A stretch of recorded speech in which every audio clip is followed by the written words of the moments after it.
Last night, the U.S. Senate failed to pass a wide-ranging disaster relief bill. Now, nearly a year and a half since Hurricane Maria, it is stalled over disagreements about Puerto Rico recovery aid. John Yang will have an update from the island.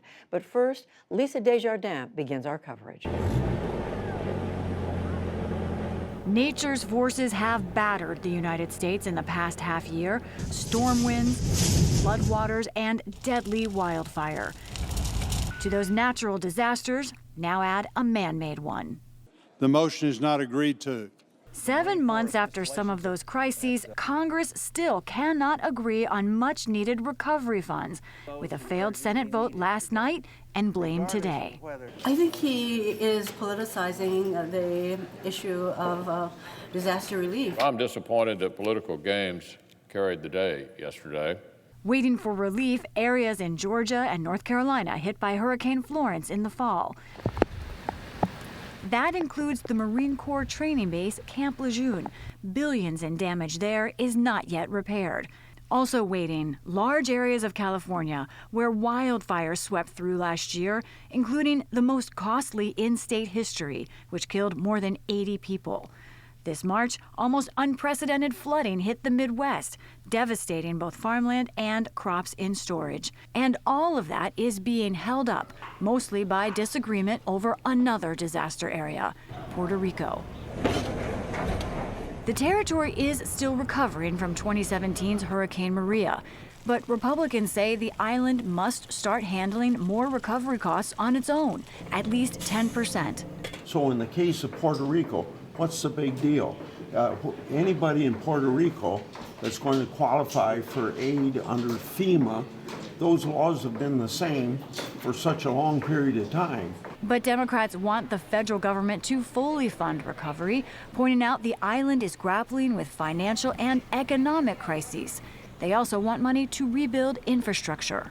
We want to help these people, and the Republicans and President Trump have to understand that in Puerto Rico we're dealing with Americans who are still reeling. The president rejects that argument. They don't know how to spend the money, and they're not spending it wisely. Mr. Trump has repeatedly criticized aid intended for Puerto Rico and has disputed the need for additional federal dollars. He has made some bold statements. Puerto Rico has been taken care of better by Donald Trump than by any living human being. I'm giving them more money than they've ever got.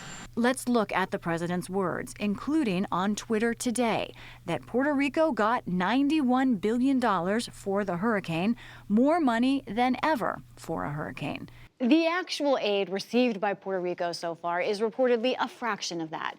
The Washington Post called agency by agency and found about $11 billion has been sent. Another $30 billion has been approved, but not yet released or spent. Now, it is possible that long-term costs, not yet approved, could head toward the president's number of $91 billion. But the president is wrong that this is the most ever spent on a hurricane. Federal relief from 2005's Hurricane Katrina was $120 billion. In that same tweet, the president also said the island's politicians would only take from the USA. Puerto Ricans, of course, point out their island is part of the USA and has been for 120 years, about as long as Hawaii. For the PBS NewsHour, I'm Lisa Desjardins. While that political fight goes on in Congress, in Puerto Rico, residents are still fighting to return to normal a year and a half after Hurricane Maria. Associated Press reporter Danica Cotto joins us from San Juan via Skype to talk about where things stand. Danica, thanks so much for joining us. One of the things caught up in this fight in Congress is more food stamp money for Puerto Rico. What effect is that having on the ground on residents there? A lot. If you ask people here, there's about 1.3 million people who are on the food stamp program.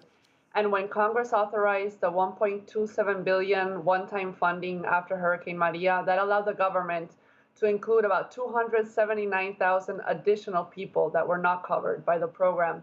So right now, starting as of March 1st, a lot of people have seen their benefits cut. I've spoken to people who have seen them reduced from $400 down to $200, forcing many of them to cut back on much-needed medication, on food, and on other items. What's the biggest challenge still remaining to clean up after Hurricane Maria? I think there's a lot of challenges. Individually, people are still awaiting, hopefully, more funding in terms of the food stamp program. A lot of them have been struggling to make ends meet. Not only that, infrastructure is also a concern. There's still about tens of thousands of people who have blue tarps as roofs. And as the hurricane season draws closer, this, remains a big concern because homes are still flooding even with minor storms. A big story after the storm was electricity. What's the status of that now? Well, Puerto Rico's Electric Power Authority has received the most money out of any government agency after the hurricane. It's received about roughly $1.3 billion, but that represents only 71% of what's been obligated. So they've used that money to help repair some of the work done after the hurricane. I recently spoke with officials at the power company, and they noted that the strengthening of the system has not even started yet. So they're going back to sort of repair what they call a patch-up job that was done, to bring back power pretty quickly to people who needed it. And now they have to go back and re-strengthen the system and do it properly and use, equipment that's of higher quality. Are there some people who are without power 24 hours? There's several outages that occur every week across the island. The system is still very, very much fragile, and a lot of people worry given that the Atlantic hurricane season starts June 1st. So every week, people across the island are grappling with outages that could last anywhere from 1 hour to 24 hours.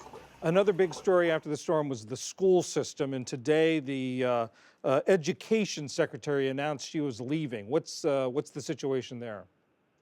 Correct. The resignation took many by surprise. Julia Kelleher, the education secretary, was nominated back in December 2016, and the government saw her as the person, needed to overhaul an education department that has long been plagued by bureaucracy, dwindling resources. And so she was credited with bringing back change to that department, creating, new offices, as well as she oversaw the closure of more than 400 schools. Many people have criticized her for that, but the department notes that there's been a 42% enrollment drop in Puerto Rico in the past 3 decades, and an additional 22% drop is expected in upcoming years. So many of the schools that they closed were either halfway empty, as well, Hurricane Maria damaged several schools, and those remain to be repaired. Danica, what's the reaction in Puerto Rico to some of the president's tweets and statements about Puerto Rico? Overall, I would say that people are not surprised given, his previous tweets, but there's still a lot of underlying resentment. His tweets come at a time where people are now experiencing a drop in benefits as a result of the food stamp funding running out. And in addition, they're bristling, at the many comments that have been made that suggest that Puerto Rico is not part of the U.S. It is a U.S. territory, and all its citizens are U.S. citizens. So overall, people, are not surprised, but they're very upset, that they feel they're sort of waving their hand and they're in a U.S. territory and they're not getting the attention they feel that they need, especially nearly 2 years after the Category 4 storm struck. Danica Cotto of the Associated Press from San Juan, thank you very much. Thank you for having me.